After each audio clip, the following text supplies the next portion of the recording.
So இந்த experiment வந்து பார்த்திங்கன்னா parallel flow counter flow experiment. So இதில் ரெண்டுமே நம்மளால் பண்ண முடியும். பேரலல் ஃப்ளோவும் பண்ணலாம், கவுண்டர் ஃப்ளோவும் பண்ணலாம். ஸோ டெம்பரேச்சர்ஸ் மெஷர் பண்ணுவோம். 4 டெம்பரேச்சர் தான் மெஷர் பண்ணுவோம்.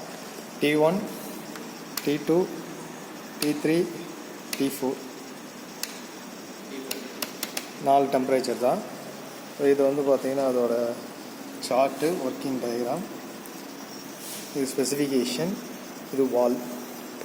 ஸோ இப்போ வந்து பார்த்திங்கன்னா இப்போ கவுண்டர் ஃப்ளோ எக்ஸ்பெரிமெண்ட் பண்ணுறோம். இப்போ ஃபஸ்ட்டு வந்து பார்த்திங்கன்னா பேரலல் ஃப்ளோ பண்ணலாம். பேரலல் ஃப்ளோனாலும் கவுண்டர் ஃப்ளோனாலும் ஸோ அந்த ஹாட் வாட்டரில் வேணுங்க. அந்த ஹாட் வாட்டரோட வால் வந்து ஓப்பனில் தான் இருக்கும். அது வந்து ஹாட் வாட்டரோட வால்.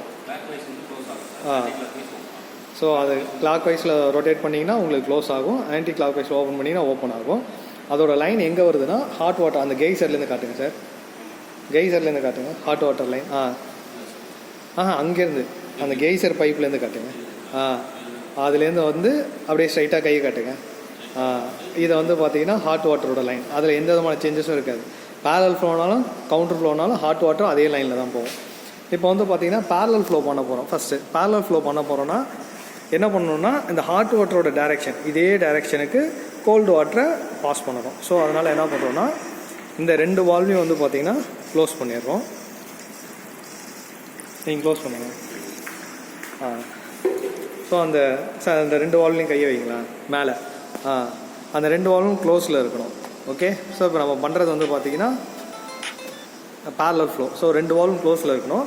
இந்த வால்வ் வந்து ஓப்பனில் இருக்கணும். அது க்ளோஸில் இருக்கணும். ஓப்பனில் இருக்கணும். அது மட்டும் ஓப்பனில் இருக்கணும். இப்போ சார் ஓப்பன் பண்ணுற அந்த வால்வ் வந்து பார்த்திங்கன்னா ஓப்பனில் இருக்கணும். ஓகேங்களா. அந்த வால்வ் ஓப்பனில் இருக்கிறதுனால என்ன ஆகுனா இப்போ வாட்டர் எப்படி வரும்னா இதுதான் இன்லெட், வாட்டரோட இன்லெட் சேம்பர் இது. இந்த வழியாக வாட்டர் உள்ளே வந்து இந்த வால்வ் ஓப்பனில் இருக்கும். இப்படி வந்து இந்த வால்வ் க்ளோஸில் இருக்கிறதுனால அப்படியே கீழே இறங்கி இந்த ஹாட் வாட்டர் பைப்புக்கு மேலே. இந்த ஹாட் வாட்டர்ன்றது லேக்டு பைப்.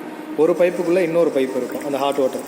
ஸோ ஒரு நடுவில் இருக்க அந்த பைப் வழியாக வந்து பார்த்திங்கன்னா ஹாட் வாட்டர் ஃப்ளோ ஆகிட்டு இருக்கும். அவுட்டர் லேயில் கோல்டு வாட்டர் ஃப்ளோ ஆகும். ஸோ அது ரெண்டுத்தையும் வந்து பார்த்திங்கன்னா இங்கே நம்ம மெஷர் பண்ணி பார்த்துப்போம்.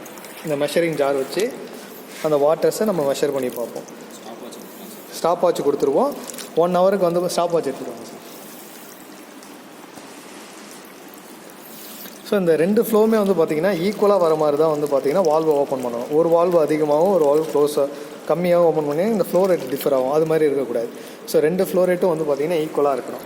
ஸோ என்ன பண்ணுறோன்னா இப்போ ஃபஸ்ட்டு ஹாட் வாட்டரை மெஷர் பண்ணுவோம். ஹாட் வாட்டரை எது கண்டுபிடிப்போன்னா இந்த ரெட் கலர் டேப் சுற்றிருக்கோம் பாருங்கள். அது வந்து பார்த்திங்கன்னா பேரலல் ஃப்ளோ. ஹாட் வாட்டர்ன்றது இப்படி கையை வச்சு பார்த்தாலே நமக்கு தெரியும். ஸோ இப்படி தொட்டிங்கன்னா இது ஹாட் வாட்டர். ஸோ 1 மினிட்டுக்கு ஹாட் வாட்டர் எவ்வளோ கலெக்ட்